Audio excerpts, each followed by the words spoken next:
SPT news में आपका स्वागत है। पेश है जोधपुर बीकानेर जिले की बड़ी खबरें।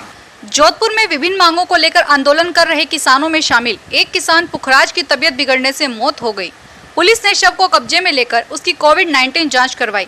जांच रिपोर्ट पॉजिटिव आई है। इस खबर के बाद धरना स्थल पर किसानों में हलचल मच गई। इसके बाद आंदोलन को स्थगित कर दिया गया। बाद में सभी किसान यहां से लौट गए।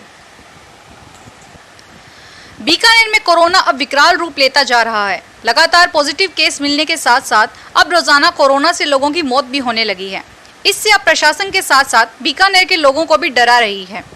शनिवार को सुबह सुबह एक 30 वर्षीय युवक की मौत के बाद एक और मौत हो गई। बताया जा रहा है कि नत्थोसर गेट के बाहर निवासी 50 वर्षीय राजकुमार ओझा की कोरोना के इलाज के दौरान मौत हो गई। जोधपुर शहर में शनिवार को दोपहर में हुई तेज बारिश के कारण आनंद सिनेमा के पास बना नगर निगम का अधूरा सामुदायिक भवन भरभरा कर गिर गया।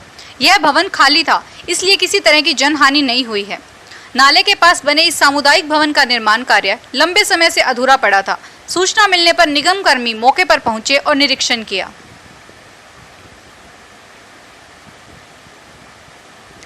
बीकानेर में आवर फॉर नेशन का साप्ताहिक श्रमदान शनिवार को महानंद उद्यान में आयोजित हुआ। कोरोना संक्रमण के कारण पिछले कुछ महीनों से इसे स्थगित किया गया था, लेकिन अब पूरे एहतियात के साथ यह फिर से शुरू हुआ। संस्था के सीए सुधीर शर्मा ने बताया कि इस दौरान सोशल डिस्टेंसिंग का भी ध्यान रखा गया तथा सभी सदस्यों ने मास्क एवं ग्लव्स का उपयोग किया। उन्होंने बताया कि पहले दिन 30 से अधिक लोगों ने इसमें भागीदारी निभाई और ऐतिहासिक महानंद तालाब में खरपतवार और झाड़ जंटार हटाए। उन्होंने बताया कि यह अभियान पूरे कैंपस की सफाई तक हर सप्ताह चलेगा। कोरोना के चलते हाल ही में पूरे देश पे लॉकडाउन लगाया गया था। इसी के तहत जोधपुर कमिश्नरेट के सदर बाजार थानाधिकारी लेखराज सियाब के नेतृत्व में सबसे पहले बनी गुलजारपुरा की पुलिस मित्र टीम की मुख्यमंत्री अशोक गहलोत ने तारीफ की। मुख्यमंत्री ने पत्र के जरिए कहा कि इस संकट की घड़ी में सबसे पहले जोधपुर के भीतरी क्षेत्र गुलजारपुरा में पुलिस टीम ने जो सेवाएं दी है वो काबिले तारीफ है। इनके इस सराहनीय कार्य को याद रखा जाएगा।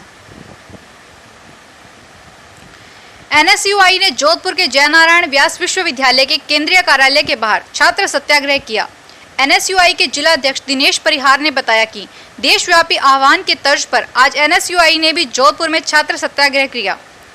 जेईई व नीट परीक्षा स्थगित करने, वर्तमान सत्र की फीस माफ करने, समस्त छात्र छात्राओं को अगली कक्षा में प्रमोट करने तथा कोरोना काल में किसी भी प्रकार की परीक्षा का आयोजन नहीं करने की मांग को लेकर कुलपति कार्यालय के बाहर धरना दिया गया।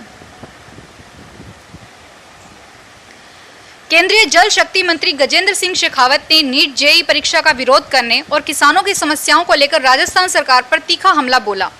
शेखावत ने कहा कि षड्यंत्रों में व्यस्त गहलोत सरकार विफलता की पराकाष्ठा है। कानूनी अव्यवस्था, असुरक्षा और डर के माहौल में रह रहा प्रदेश का हर एक नागरिक आपके हर एक षड्यंत्र को समझ रहा है। सब्जियों की आपूर्ति गड़बड़ाने से जोधपुर में हरी सब्जियों के भाव आसमान छूने लगे हैं। मंडी में लोगों की आवाजाही भी कम हो गई है। हर सब्जी का जायका बढ़ाने वाला हरा धनिया ने अब जेब ढीली करनी शुरू कर दी। हरा धनिया 300 रुपए किलोग्राम के भाव पर बिक रहा है। सब्जी विक्रेता भावों में बढ़ोतरी का कारण अन्य प्रदेशों में बारिश और बाढ़ के हालात को बता रहे हैं। राजस्थान भाजपा के मुख्य प्रवक्ता और चोमू विधायक रामलाल शर्मा ने कहा कि कांग्रेस ने चुनाव के वक्त एक नारा दिया था, अब होगा न्याय, लेकिन सत्ता में आने के बाद शायद कांग्रेस के नेता, विधायक और मुख्यमंत्री अपने इस नारे को भूल गए। अब जनता पूछ रही है कि कब होगा न्याय। वे जोधपुर प्रवास पर सर्किट हाउस में पत्रकारों से रूबरू हुए थे। जोधपुर शहर में ऑनलाइन ठगी के प्रकरण रुक नहीं रहे हैं। किसी शातिर ने एक बार फिर सेना के हवलदार को गूगल पे कस्टमर केयर पर बोनस मिलने का झांसा देकर खाते से 1,45,000 की रकम साफ कर दी। हवलदार मनोज कुमार यादव सेना अस्पताल में कार्यरत हैं। इस बारे में रातानाडा थाने में रिपोर्ट दी गई है। जोधपुर के लाल बूंद जिंदगी रक्षक सेवा संस्थान द्वारा संस्थान कार्यालय में रक्तदाताओं की कार्यशाला आयोजित कर उन्हें रक्तदान से जुड़े तथ्यों की जानकारी दी गई। साथ ही रक्तदान के फायदे भी बताए गए। राष्ट्रीय अध्यक्ष रजत गौड़ व रवि तिवारी ने कहा कि जरूरतमंदों को रक्त देकर हमें उनका जीवन बचाना है और अपने मित्रों, रिश्तेदारों, परिचितों को भी रक्तदान करने के लिए प्रेरित और जागरूक करना है। जोधपुर के निकटवर्ती ग्राम पंचायत पालासनी के गांव गोलिया में व्हाट्सएप ग्रुप आदर्श गांव गोलिया के बैनर तले देव जल जुलनी एकादशी के अवसर पर प्रकृति बंधन प्रोग्राम के तहत करीब 101 पौधे ट्री गार्ड सहित लगाए गए।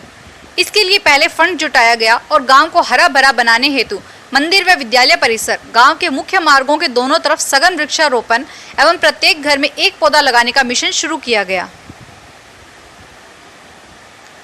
जोधपुर महानगर के बासनी पुलिस ने घी तेल व्यापारी अमरचंद पुंगलिया के पोते नंदिश को ब्लैकमेलिंग और छेड़छाड़ के आरोप में पकड़ा, लेकिन दोनों पक्षों में समझौता हो जाने पर उसे जमानत पर छोड़ दिया। इस मामले में राजनीतिक दबाव की बात सामने आई है। अब मामले की उच्च स्तरीय जांच की जा रही है। खेजड़ली में पेड़ों की रक्षा के लिए शहीद अमृता देवी सहित 363 शहीदों की याद में जोधपुर के लूणावास खारा के निकटवर्ती जंबेश्वर मंदिर थाना बिश्नोईयान में 101 पौधा लगाकर पर्यावरण को हरा भरा बनाने का संदेश दिया गया। इस पौधारोपण कार्यक्रम में लूनी विधायक महेंद्र बिश्नोई के छोटे भाई सुनील बिश्नोई सहित अनेक लोग उपस्थित थे। जोधपुर के कैवल्य सेवा संस्थान की तीसरी वर्षगांठ के उपलक्ष्य में प्रथम स्मारिका विमोचन उत्कर्ष क्लासेस के सीईओ एवं संस्थापक निर्मल गहलोत के सानिध्य में किया गया। संस्थान की प्रदेशाध्यक्ष निशा राठौड़ ने बताया कि स्मारिका विमोचन के अवसर पर संस्थान के प्रदेश महामंत्री प्रताप राज पुरोहित ने सभी को धन्यवाद ज्ञापित किया। फिलहाल इस बुलेटिन में इतना ही, फिर हाजिर होंगे तमाम बड़ी खबरों के साथ। प्रीटी न्यूज के वीडियो देखने के लिए हमारे चैनल को सब्सक्राइब करें और नोटिफिकेशन पाने के लिए बेल आइकन पर क्लिक करें। धन्यवाद।